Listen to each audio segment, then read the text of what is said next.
So our next read aloud is going to be Jimmy Spoon and the Pony Express. I'm going to want to say Polar Express every time because I'm more used to those words coming out of my mouth than I am Pony Express. But as you can see from the sticker, I ordered this in the mail from Goodwill when I finished the first book in the series, The Legend of Jimmy Spoon, and I had a nice reader request that I read this one next. So here it comes, more than just a job and adventure. And it is like the first book, read by Christina Gregory.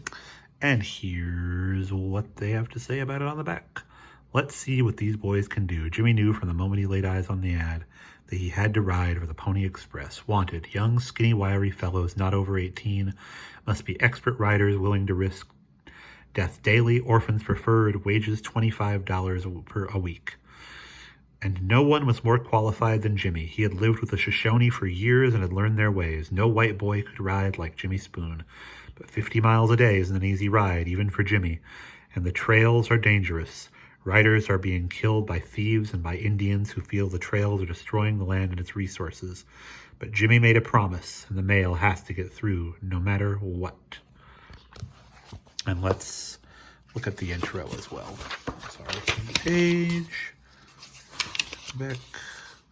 The dedication from Miss George is to my brother and sister, cherished friends from childhood, friends still, Rob Gregory and Janet Gregory Cohen, and the memory of Thomas Dunn, Na Dagswiship, 1969 to 1993, a Showbon warrior taken too soon. And we will read the author's note.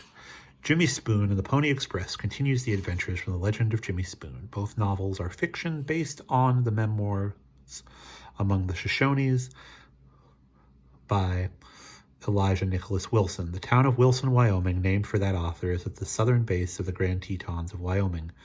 In the 1850s, a letter mailed from New York took 6 to 8 weeks to reach San Francisco. First, it traveled by ship south to the Gulf of Mexico, then by mule and canoe across Panama, and again by ship to California.